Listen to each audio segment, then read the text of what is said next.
Hi friends, Amit life maker YouTube channel पे आप लोगों का दोस्तों स्वागत है दोस्तों।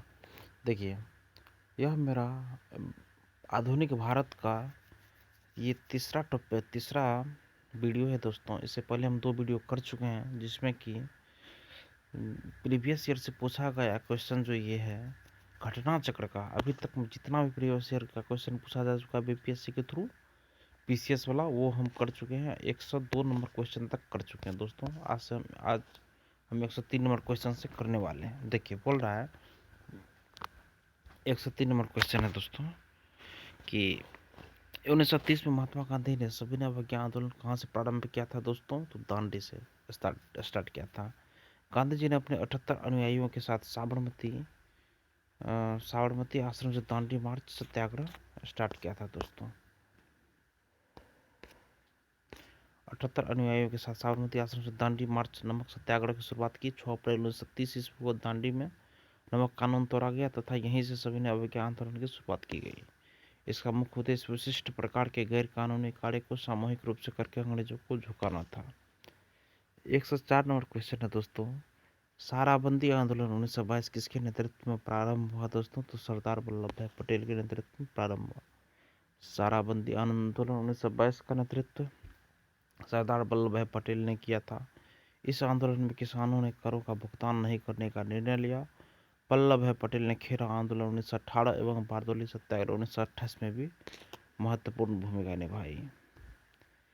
105 नंबर क्वेश्चन है दोस्तों, भारत के विभाजन के समय भारतीय राष्ट्रीय कांग्रेस का अध्यक्ष कौन था? तो जेबी कृपलानी था। भारत की स्वतंत्रता के समय 1947 में भारतीय राष्ट्रीय कांग्रेस के अध्यक्ष जेबी कृपलानी थे। 1946 में उन्हें कांग्रेस का अध्यक्ष चुना गया था। 106 नंबर क्वेश्चन है दोस्तों, वह प्रथा जिसके तहत किसान स्वयं भूमि का मालिक होता है और सरकार को भू राजस्व के भुगतान के लिए जिम्मेदार माना जाता है, उसे क्या बोलते हैं? रैयतवाड़ी प्रथा दोस्तों। रैयतवाड़ी प्रथा की शुरुआत 1820 ईस्वी में मद्रास के तत्कालीन गवर्नर थॉमस मुनरो ने की, जो मद्रास, मुंबई एवं असम में लागू हुई। इसके तहत किसान को मालिकाना हक प्रदान किया गया। अब वे कंपनी को स्वयं राजस्व के लिए उत्तरदायी थे। इस व्यवस्था में भू राजस्व निर्धारण उपज के आधार पर, स्थान पर, भूमि के क्षेत्रफल के आधार पर किया गया। 65 नंबर क्वेश्चन, 65वीं बीपीएससी का क्वेश्चन है दोस्तों, दिव्यांग कोटि का। किसकी सहायता से हैदर अली ने 1755 में डिंडीगुल पर आधुनिक शस्त्रागार की स्थापना की थी दोस्तों? तो फ्रेंच विशेषज्ञ। देखिए दोस्तों, 1761 ईस्वी में हैदर अली मैसूर का शासक बना। हैदर अली के नेतृत्व में प्रथम एवं द्वितीय आंग्ल मैसूर युद्ध हुए, जिसमें उन्होंने अंग्रेजों का डटकर सामना किया। हैदर अली ने फ्रांसीसी विशेषज्ञों की सहायता से डिंडीगुल में आधुनिक शस्त्रागार की स्थापना की थी। हैदर अली का उत्तराधिकारी उनका पुत्र टीपू सुल्तान था। 108 नंबर क्वेश्चन है दोस्तों, पुर्तगालियों की प्रथम फैक्ट्री भारत में कहाँ स्थापित की गई थी? तो कालीकट में की गई थी दोस्तों, कालीकट में। 17 मई 1498 ईस्वी को वास्को डी गामा ने भारत के कालीकट पर पहुंचकर भारत एवं यूरोप के बीच नए समुद्री मार्ग की खोज की। इसने कालीकट, गोवा के बंदरगाहों पर अपनी पहली व्यापारिक कोठियां स्थापित की थी, जबकि 1503 ईस्वी में व्यवस्थित रूप से अपनी कोठी कोचीन में स्थापित की थी। भारत में प्रथम पुर्तगाली वायसराय फ्रांसिस्को द अल्मेडा था। अगला क्वेश्चन है दोस्तों, 109 नंबर, मद्रास में रैयतवाड़ी पद्धति को किसने प्रारंभ किया था? तो थॉमस मुनरो ने दोस्तों, थॉमस मुनरो ने। 1820 ईस्वी में तत्कालीन गवर्नर थॉमस मुनरो ने रैयतवाड़ी व्यवस्था का प्रारंभ किया था। इस व्यवस्था को मद्रास, मुंबई एवं असम के कुछ भागों में लागू किया गया। इस व्यवस्था के अंतर्गत किसानों को भूमि का मालिकाना हक प्रदान किया गया था।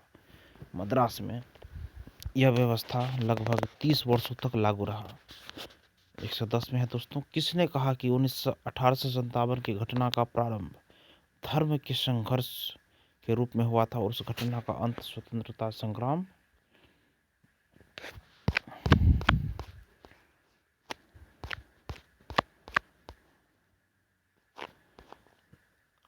कौन सा था दोस्तों?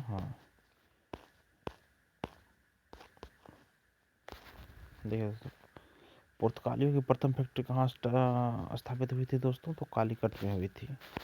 उसके बाद मद्रास में रेतवाड़ी पद्धति किसने प्रारंभ की थी दोस्तों? तो थॉमस मुनरो ने प्रारंभ की थी।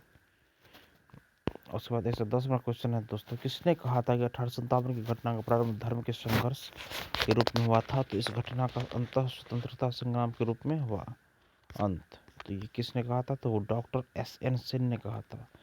10 मई 1857 ईस्वी को मेरठ से 1857 की क्रांति की शुरुआत हुई। इस क्रांति के समय भारत का गवर्नर जनरल लॉर्ड कैनिंग था। 1857 की क्रांति के बारे में विभिन्न इतिहासकारों का भिन्न भिन्न मत था।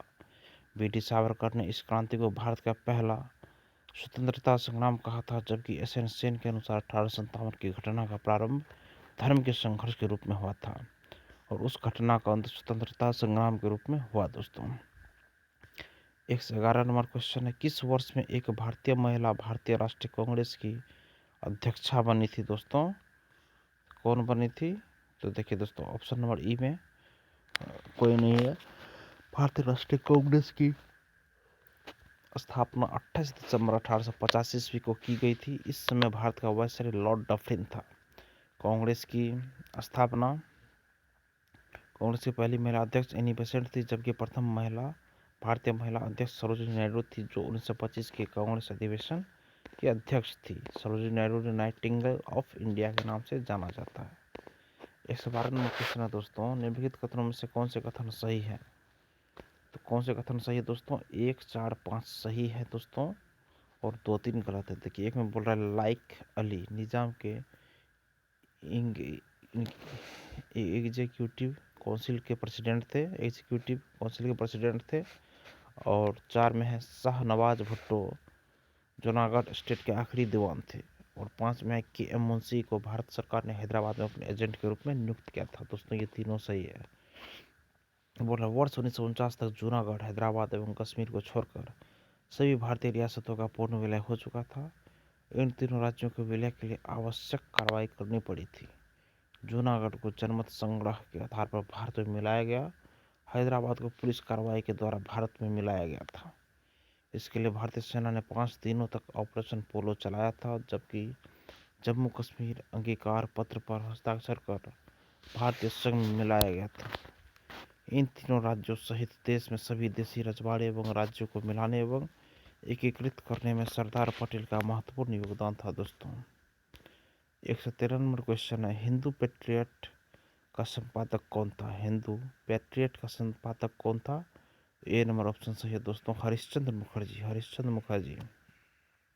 हिंदू पैट्रियट पत्रिका के संपादक हरिश्चंद्र मुखर्जी थे।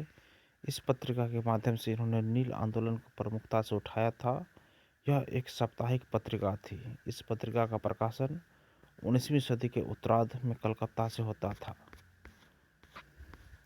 114 नंबर क्वेश्चन है, इंडियन एसोसिएशन का नेतृत्व किसने किया था?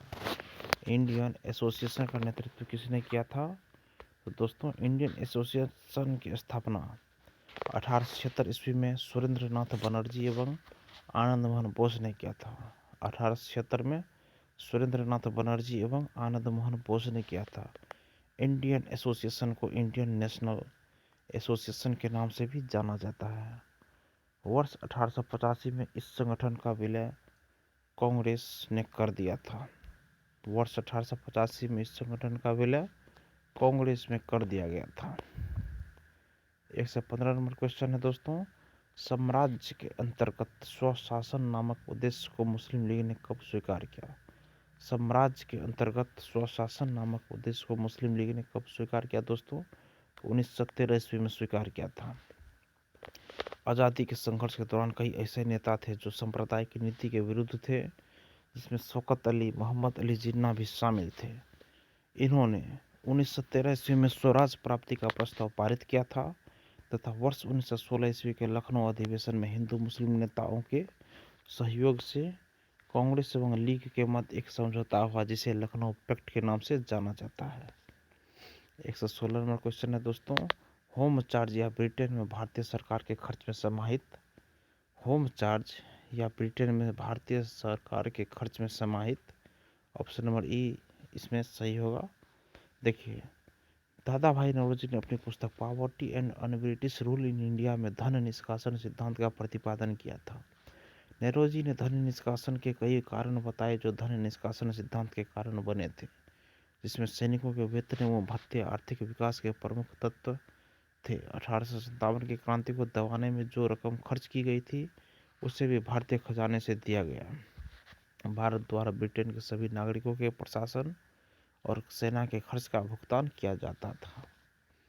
117वां क्वेश्चन है दोस्तों, 1897 के भारतीय राष्ट्रीय कांग्रेस के अमरावती अधिवेशन को किसने 3 दिवसीय तमाशा कहा था दोस्तों? तो अश्विनी कुमार दत्त ने। भारतीय राष्ट्रीय कांग्रेस का 13वां अधिवेशन अमरावती में संपन्न हुआ था। इस अधिवेशन को अश्विनी कुमार दत्त ने 3 दिवसीय तमाशा कहकर उपहास उड़ाया था, जबकि लाला लाजपत राय ने वार्षिक मेला कहकर इसका मजाक उड़ाया था दोस्तों। अगला क्वेश्चन 118 में, जिम्मरमैन योजना से संबंधित व्यक्ति थे, कौन थे? जिम्मरमैन योजना से संबंधित दोस्तों भूपेंद्र दत्त, लाला हरदयाल, वीरेंद्र नाथ चट्टोपाध्याय, वी.डी. सावरकर। तो भूपेंद्र नाथ दत्त, लाला हरदयाल एवं अन्य लोगों ने, देखिए लाला हरदयाल और भूपेंद्र नाथ दत्त एवं अन्य लोगों ने 1915 ईस्वी में इस योजना के तहत Berlin committee for Indian independence की स्थापना की। इन क्रांतिकारियों का उद्देश्य भारतीय को भारत में रहकर क्रांतिकारी गतिविधियों को संचालित करने हेतु प्रेरित करना था।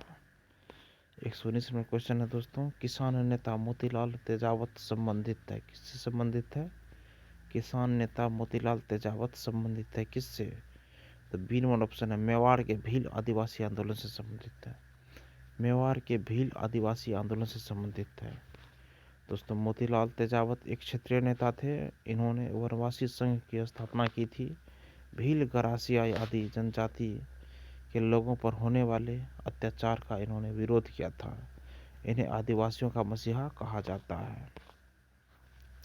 120 नंबर क्वेश्चन है दोस्तों, साइमन कमीशन को किसकी अध्यक्षता में नियुक्त किया गया था? साइमन कमीशन को किसकी अध्यक्षता में नियुक्त किया गया था? तो दोस्तों सर जॉन साइमन के नेतृत्व में नियुक्त किया गया था। साइमन कमीशन का गठन 8 नवंबर 1927 को जॉन साइमन की अध्यक्षता में किया गया। साइमन कमीशन 3 फरवरी 1928 को भारत पहुंचा था। इस कमीशन को श्वेत कमीशन भी कहा जाता है। 121 नंबर क्वेश्चन है, 1920 के मध्य में हिंदुस्तानी सेवा दल की शुरुआत किसने की? 1920 के मध्य में हिंदुस्तानी सेवा दल की शुरुआत किसने की दोस्तों? तो एन.एम. हार्डिकर ने की थी। एन.एम. हार्डिकर ने की थी हिंदुस्तानी सेवा दल की शुरुआत। हिंदुस्तानी सेवा दल की स्थापना एन.एम. हार्डिकर ने किया था। एन.एम. हार्डिकर भारत के स्वतंत्रता सेनानी थे। हिंदुस्तानी सेवा दल ने भारत की आज़ादी में महत्वपूर्ण भूमिका निभाया था। 122 नंबर क्वेश्चन है दोस्तों, बम्बई योजना में प्रस्ताव था। बम्बई योजना में प्रस्ताव था, क्या प्रस्ताव था दोस्तों? तीव्र आर्थिक विकास का, समान वितरण का, सी में है कुछ पूंजीवादी विशेषताओं के परित्याग का, और डी में है कर्मचारी कामगार कल्याण योजना का। किसका प्रस्ताव था दोस्तों? तो ऑप्शन नंबर ई देखिए सही होगा। बम्बई योजना का प्रस्ताव भारत के प्रसिद्ध उद्योगपतियों के एक समूह में तैयार किया गया था, जिसमें जे.आर.डी. टाटा, घनश्याम दास बिरला, जॉन मथाई आदि थे। इस योजना को बिरला टाटा प्लान के नाम से भी जाना जाता है। इस योजना की प्रमुख बातें निम्न थी। इस योजना ने नियोजित अर्थव्यवस्था को स्वीकारा। इसने विदेशी पूंजी निवेश रहित योजना का प्रस्ताव रखा। इसने राज्य अर्थव्यवस्था में महत्वपूर्ण भूमिका निभाया दोस्तों। अगला क्वेश्चन है 127 में, फरेजी आंदोलन की शुरुआत किसने की? फरेजी आंदोलन की शुरुआत किसने की दोस्तों? तो देखिए दोस्तों, एक ऑप्शन नंबर ए सही होगा, हाजी शरीयतुल्लाह फरेजी आंदोलन की शुरुआत की थी। हाजी शरीयतुल्लाह फरेजी आंदोलन की शुरुआत की थी। देखिए फरेजी आंदोलन का मुख्य उद्देश्य इस्लाम धर्म में सुधार लाना था। इस आंदोलन का प्रभाव क्षेत्र पूर्वी बंगाल में था। इस आंदोलन की शुरुआत 1818 ईस्वी में हाजी शरीयतुल्लाह द्वारा किया गया था। 124 नंबर क्वेश्चन है दोस्तों, पुस्तक poverty and un British rule in India किसने लिखी थी दोस्तों? तो दादा भाई नौरोजी ने लिखी थी। दादा भाई नौरोजी भारत के एक पारसी बुद्धिजीवी, शिक्षाविद तथा सामाजिक राजनेता थे। इन्हें भारत के ग्रैंड ओल्ड मैन के रूप में जाना जाता है।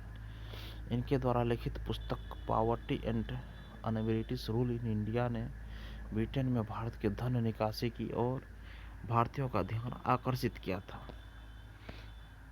1929 में है दोस्तों, भारत में 1929 में कांग्रेस अधिवेशन में पूर्ण स्वराज का पताका किसने उठाया था दोस्तों?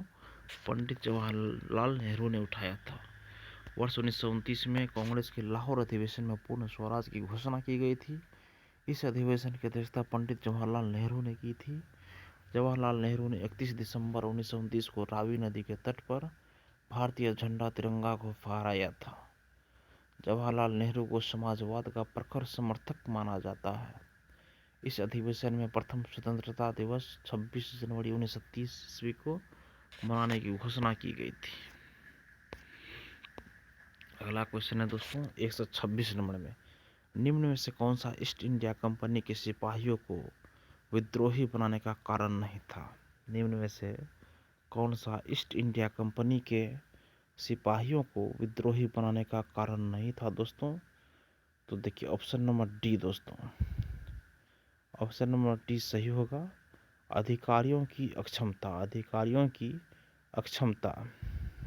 निम्न में से कौन सा ईस्ट इंडिया कंपनी के सिपाहियों को विद्रोही बनाने का कारण नहीं था दोस्तों? तो अधिकारियों की अक्षमता।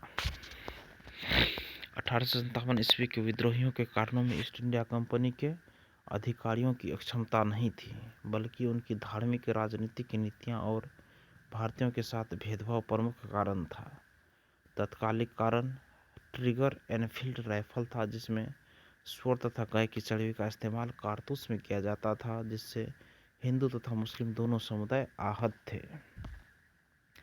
127 नंबर क्वेश्चन है, मुगल बादशाह बहादुर शाह जफर के बारे में कहा जाता था कि उसके साम्राज्य की सीमा थी चांदनी चौक से पालम तक। चांदनी चौक से पालम तक।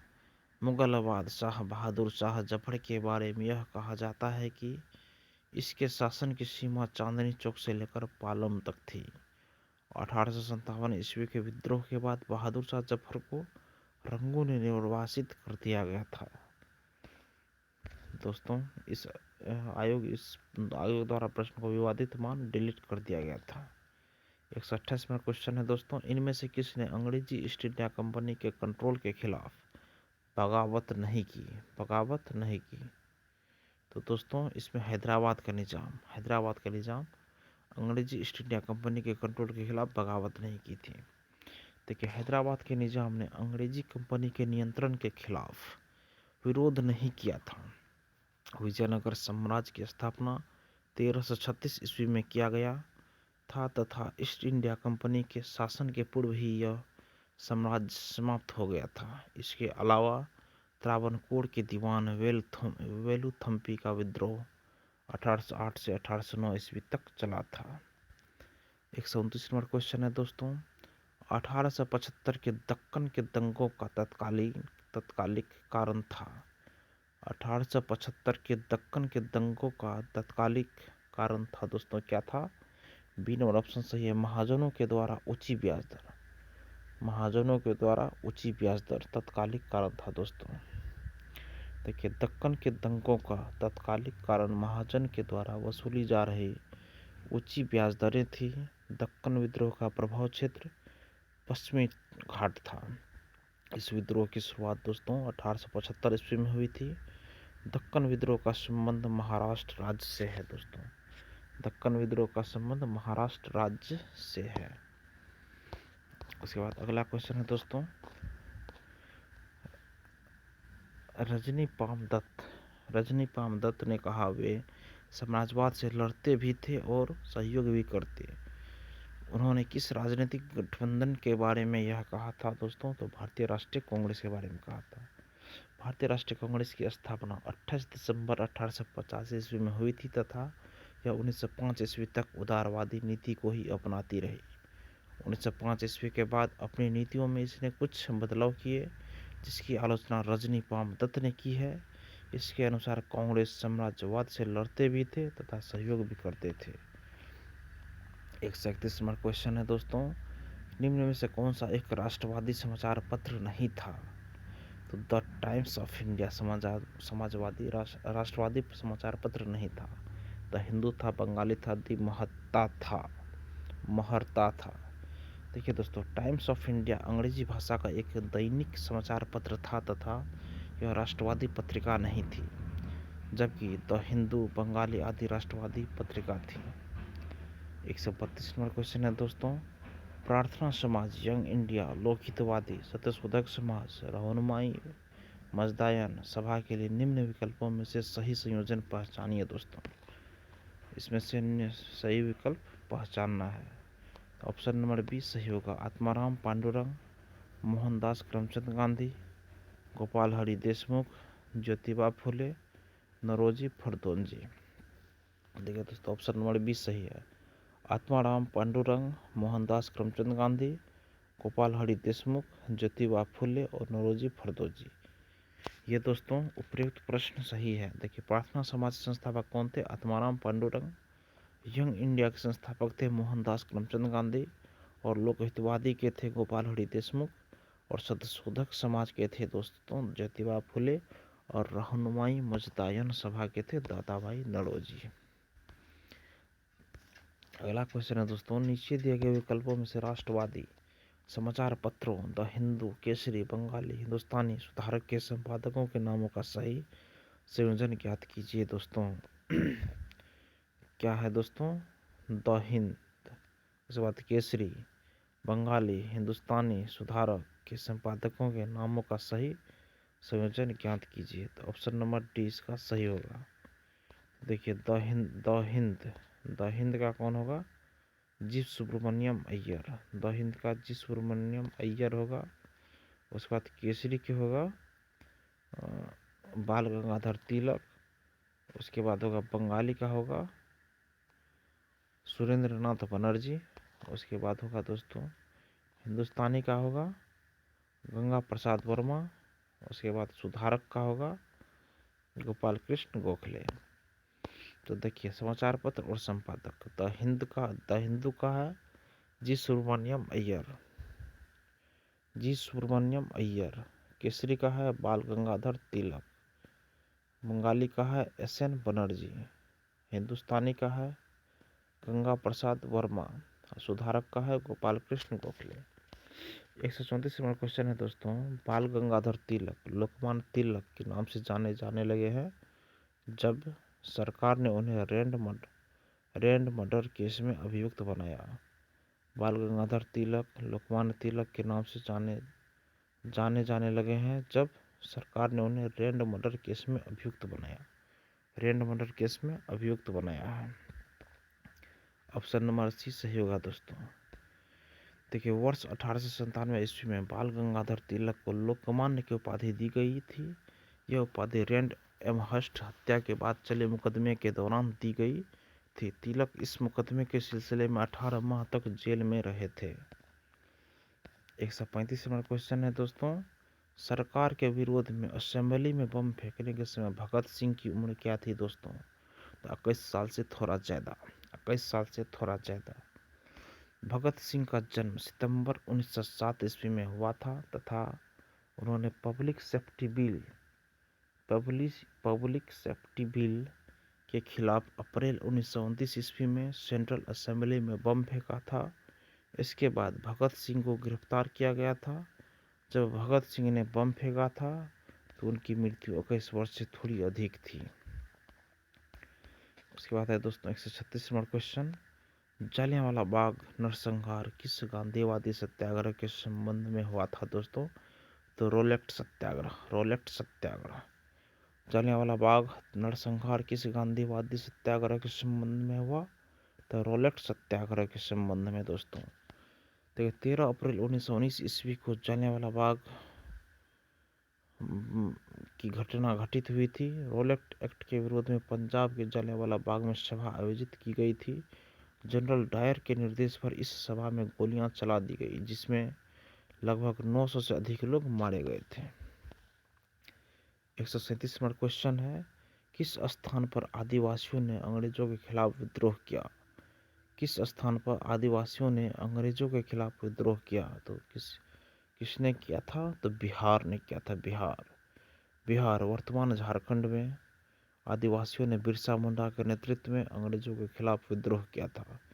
इस विद्रोह को उलगुलान विद्रोह के नाम से भी जाना जाता है। यह विद्रोह अंग्रेजों के खिलाफ प्रथम सशक्त जनजातीय विद्रोह था। इनके अतिरिक्त बंगाल, असम, महाराष्ट्र आदि में भी जनजातीय विद्रोह हुए। उसके बाद देखिए दोस्तों 138 नंबर क्वेश्चन है, अतः सदैव सहमति के साथ और अक्सर वाणिज्य मंडल के निर्देश पर भारत सरकार चलती है और इसे व्हाइट मैन बर्डन कहा जाता है। यह किसने कहा था दोस्तों? तो सच्चिदानंद सिन्हा ने कहा था, सच्चिदानंद सिन्हा। अतः सदैव सहमति के साथ और अक्सर वाणिज्य मंडल के निर्देशों पर भारत सरकार चलती है और इसे व्हाइट मैन बर्डन कहा जाता है। यह किसने कहा था दोस्तों? तो सच्चिदानंद सिन्हा। देखिए उपयुक्त कथन सच्चिदानंद सिन्हा के द्वारा लॉर्ड कर्जन के संदर्भ में दिया गया था। सच्चिदानंद सिन्हा संविधान सभा के प्रथम अस्थायी अध्यक्ष थे। बिहार राज्य को बंगाल से पृथक राज्य के रूप में स्थापित करने में इनका प्रमुख योगदान रहा था। 139 नंबर क्वेश्चन है दोस्तों, निम्न में से महात्मा गांधी का भारत में पहला सत्याग्रह कौन सा था? तो चंपारण पहला सत्याग्रह था। महात्मा गांधी द्वारा प्रथम सत्याग्रह भारत में वर्ष 1917 ईस्वी में चंपारण में किया गया था। उनका यह आंदोलन भारतीय स्वतंत्रता संग्राम में मील का पत्थर साबित हुआ था। यह आंदोलन चंपारण में किसानों पर जबरन थोपे गए 3 कठिया प्रणाली के विरोध में किया गया था। चंपारण सत्याग्रह के माध्यम से ही महात्मा गांधी भारतीय राजनीति में प्रत्यक्ष रूप से शामिल हुए। उसके बाद है दोस्तों अगला क्वेश्चन 140 नंबर में, गांधी जी के असहयोग आंदोलन में लोगों को शराब से परहेज करने का आग्रह किया गया। गांधी जी के असहयोग आंदोलन में लोगों को शराब से परहेज करने का आग्रह किया गया। फलस्वरूप सरकार के राजस्व में भारी कमी आई। एक प्रदेश की सरकार ने लोगों को फिर से शराब पीने को प्रेरित करने के लिए प्रमुख व्यक्तियों की एक सूची प्रसारित की जो शराब पीते थे। उस प्रदेश का नाम बताइए दोस्तों? तो बिहार होगा, बिहार। देखिए भारत में असहयोग आंदोलन की शुरुआत 1920 ईस्वी में हुई थी। इस आंदोलन में गांधी जी द्वारा लोगों से शराब से परहेज करने का आग्रह किया गया था, जिसके परिणाम स्वरूप ब्रिटिश राजस्व में भारी कमी आई। इस क्षतिपूर्ति को कम करने के लिए उद्देश्य से बिहार की तत्कालीन सरकार ने फिर से लोगों को शराब सेवन हेतु प्रेरित किया था। अगला क्वेश्चन है दोस्तों 141 में, फरवरी 1938 में बिहार की चुनी हुई सरकार ने किस कारणवश इस्तीफा दिया था? दोस्तों किस कारणवश इस्तीफा दिया था? तो डी में राजनीतिक बंदियों को छोड़ने के कारण इस्तीफा दिया था। देखिए दोस्तों बिहार की चुनी हुई सरकार ने राजनीतिक बंदियों को नहीं छोड़ने के विरोध में 1938 में इस्तीफा दे दिया था। इस सरकार का गठन भारत सरकार अधिनियम 1935 के अंतर्गत 1937 में चुनावों के तहत किया गया था। 63वें बीपीएससी का क्वेश्चन है दोस्तों, निम्न में से किस देशी रियासत के अंग्रेजों ने अपने क्षेत्र में नहीं मिलाया था? तो ग्वालियर। ग्वालियर को अंग्रेजों ने अपने क्षेत्र में नहीं मिलाया था। अंग्रेजों ने ग्वालियर रियासत को अपने क्षेत्र में नहीं मिलाया था। अंग्रेजों द्वारा सिंध को 1843 में, अवध को 1854 में ब्रिटिश क्षेत्र में शामिल किया गया था। डलहौजी के व्यापक सिद्धांत के अंतर्गत सतारा 1848, संभलपुर 1849, झांसी 1853 और नागपुर 1854 को ब्रिटिश क्षेत्र में शामिल किया गया था। 143वां क्वेश्चन है दोस्तों, गांधी जी के नमक सत्याग्रह का एकमात्र उद्देश्य क्या था? नमक कानून को निरस्त करना, सरकार की सत्ता की कटौती, आम लोगों के लिए आर्थिक राहत, भारत के लिए पूर्ण स्वराज। देखिए दोस्तों नमक सत्याग्रह, नमक कानून को निरस्त करना, यही ऑप्शन नंबर 1 जो है ये भी सही नहीं होगा। देखिए इसमें एक से ज़्यादा ऑप्शन सही है दोस्तों। महात्मा गांधी के द्वारा नमक कानूनों को निरस्त करने हेतु नमक सत्याग्रह 1930 चला गया था। यह सत्याग्रह भारतीय स्वतंत्रता संग्राम में एक ऐतिहासिक कदम था। गांधी जी के नमक सत्याग्रह का एकमात्र उद्देश्य नमक कानून को निरस्त करना एवं आम लोगों को आर्थिक राहत पहुंचाना था। एक से अधिक विकल्प सही है दोस्तों। 144 नंबर क्वेश्चन है, 1920 का मोपला विद्रोह कहाँ हुआ था दोस्तों? तो केरल में हुआ था। मोपला विद्रोह वर्ष 1921 में केरल में हुआ था। इस विद्रोह का नेतृत्व अली मुसलियार ने किया था। इस विद्रोह का मुख्य कारण किसानों से वसूली की जा रही अधिक लगान की दरें थी, परंतु बाद में यह विद्रोह सांप्रदायिक कारणों से अधिक विस्तारित हुआ था। उसके बाद दोस्तों 145 नंबर में है, भारत में स्वदेशी आंदोलन किस दौरान हुआ था दोस्तों? स्वदेशी आंदोलन, तो बी नंबर ऑप्शन इसका सही है, बंगाल विभाजन के विरुद्ध आंदोलन हुआ था। भारत में स्वदेशी आंदोलन किस दौरान हुआ था दोस्तों? तो बंगाल विभाजन के विरुद्ध आंदोलन हुआ था। लॉर्ड कर्जन के द्वारा 19 जुलाई 1905 में बंगाल विभाजन की घोषणा की गई थी, जिसके विरोध में स्वदेशी आंदोलन की शुरुआत की गई थी। इस आंदोलन का नेतृत्व दिल्ली में हैदर राजा तथा मद्रास में चिदम्बरम पिल्ले ने किया था। बंगाल विभाजन को 1911 ईस्वी में लॉर्ड हार्डिंग द्वितीय द्वारा रद्द किया गया था दोस्तों। 146 नंबर क्वेश्चन है, राजेंद्र प्रसाद ने किसे पाकिस्तान का जन्मदाता माना है? तो लॉर्ड मिंटो को राजेंद्र प्रसाद ने पाकिस्तान का जन्मदाता माना है। देखिए, मार्ले मिंटो अधिनियम 1909 के द्वारा मुसलमानों के लिए पृथक मताधिकार एवं पृथक निर्वाचन क्षेत्रों की स्थापना की गई थी 1909 ईस्वी में। 1909 ईस्वी में लॉर्ड मिंटो भारत के वायसराय थे। लॉर्ड मिंटो की इन गतिविधियों के कारण राजेंद्र प्रसाद ने इसे पाकिस्तान का जन्मदाता माना था। 147 नंबर क्वेश्चन है दोस्तों, बम्बई प्रेसिडेंसी एसोसिएशन की स्थापना किसने की थी? बम्बई प्रेसिडेंसी एसोसिएशन की स्थापना किसने की थी दोस्तों? तो देखिए, बम्बई प्रेसिडेंसी एसोसिएशन की स्थापना 1885 ईस्वी में की गई थी। इसकी स्थापना फिरोज शाह मेहता तैयब जी के तेलंग ने किया था। यह संगठन भारतीयों को पश्चिमी शिक्षा प्राप्त करने और भारत का उत्थान करने के लिए अपनी संस्कृति को अपनाने में मदद करने के लिए शुरू किया गया था। फिरोज शाह मेहता के द्वारा एक अंग्रेजी समाचार पत्र द बॉम्बे क्रॉनिकल भी शुरू किया गया था। 148वां क्वेश्चन है दोस्तों, इंपीरियल कैडेट कॉर्प्स की स्थापना किसने की थी? इंपीरियल कैडेट कॉर्प्स की स्थापना किसने की थी? तो लॉर्ड कर्जन ने की थी। नवंबर 1904 ईस्वी में इंपीरियल कैडेट कॉर्प्स की स्थापना लॉर्ड कर्जन ने किया था। इसके अंतर्गत 17 से 20 वर्ष के युवाओं को कैडेट से संबंधित शिक्षा दी जाती थी। 149 में है दोस्तों, कर्नल वायली की हत्या के आरोप में किसे मृत्यु दंड दिया गया था दोस्तों? तो मदन लाल ढींगड़ा को। कर्नल वायली की हत्या के आरोप में मदन लाल ढींगड़ा को मृत्यु दंड दिया गया था। कर्नल वायली भारतीय सेना का एक अवकाश प्राप्त अधिकारी था जो लंदन में रहता था। मदन लाल ढींगड़ा को इसकी हत्या के आरोप में 17 अगस्त 1909 ईस्वी को पेंट विले जेल में फांसी दे दी गई थी। 150 नंबर क्वेश्चन है दोस्तों, भारतीय उच्चायुक्त के पद का किस अधिनियम से सृजन हुआ दोस्तों? तो भारत सरकार अधिनियम 1919 से सृजन हुआ दोस्तों भारतीय उच्चायुक्त के पद का। देखिए दोस्तों, भारत सरकार अधिनियम 1919 को मॉन्टेग्यू चेम्सफोर्ड सुधार अधिनियम के नाम से भी जाना जाता है। इसी अधिनियम के अंतर्गत भारतीय उच्चायुक्त पद का सृजन किया गया। इस अधिनियम के तहत प्रांतों में द्वैध शासन प्रणाली को लागू किया गया था। 151 नंबर क्वेश्चन है दोस्तों, भारतीय राष्ट्रीय कांग्रेस ने किस गोलमेज सम्मेलन में भाग नहीं लिया? भारतीय राष्ट्रीय कांग्रेस ने किस गोलमेज सम्मेलन में भाग नहीं लिया? तो उपयुक्त में से कोई नहीं, उपयुक्त में से एक से अधिक। देखिए दोस्तों, भारतीय राष्ट्रीय कांग्रेस ने प्रथम तथा तृतीय गोलमेज सम्मेलन में भाग नहीं लिया था। द्वितीय गोलमेज सम्मेलन में कांग्रेस की ओर से महात्मा गांधी शामिल हुए थे और तीनों गोलमेज सम्मेलन जो क्रमशः 1930, 31 और 32 में आयोजित की गई, इसमें मुस्लिम लीग तथा भीमराव अम्बेडकर ने भाग लिया था। 152 में है दोस्तों, महात्मा गांधी ने भारतीय राष्ट्रीय कांग्रेस के किस अधिवेशन की अध्यक्षता की थी? किस अधिवेशन की अध्यक्षता की थी दोस्तों? तो 1924 की अधिवेशन की अध्यक्षता की थी। भारतीय राष्ट्रीय कांग्रेस के बेलगांव अधिवेशन की अध्यक्षता महात्मा गांधी ने 1924 में किया था।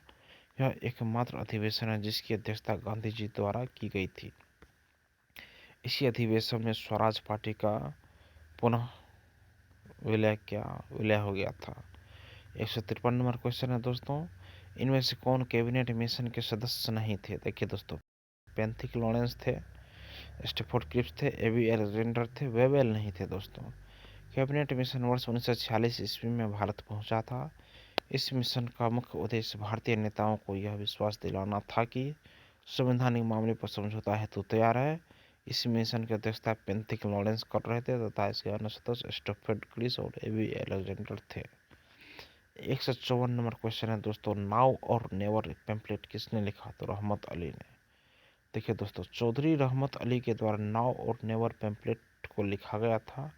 इस पैम्पलेट के माध्यम से चौधरी रहमत अली एक अलग मुल्क पाकिस्तान की मांग करते थे तथा उन्होंने नारा दिया था, अभी नहीं तो कभी नहीं। इस पैम्पलेट का पहला प्रकाशन 1933 ईस्वी में किया गया था। 155 नंबर क्वेश्चन है दोस्तों, सती को गैर कानूनी किसने घोषित किया? तो लॉर्ड विलियम बेंटिक ने दोस्तों। भारत में सती प्रथा के उन्मूलन हेतु राजा राम मोहन राय ने काफ़ी प्रयास किए, जिसके फलस्वरूप इस आंदोलन को बल मिला और उन्होंने अंग्रेज सरकार को सती प्रथा को रोकने के लिए कानून बनाने का विचार बनाने पर विवश होना पड़ा। सती प्रथा को भारत में पूरी तरह गैर कानूनी घोषित करने का श्रेय लॉर्ड विलियम बेंटिक को जाता है। इस प्रथा को विनियमन 15 के द्वारा 1829 ईस्वी को अवैध घोषित किया गया था। 156 नंबर क्वेश्चन है दोस्तों, पंजाब भूमि हस्तांतरण अधिनियम कब पारित किया गया था? तो 1900 ईस्वी में किया गया था।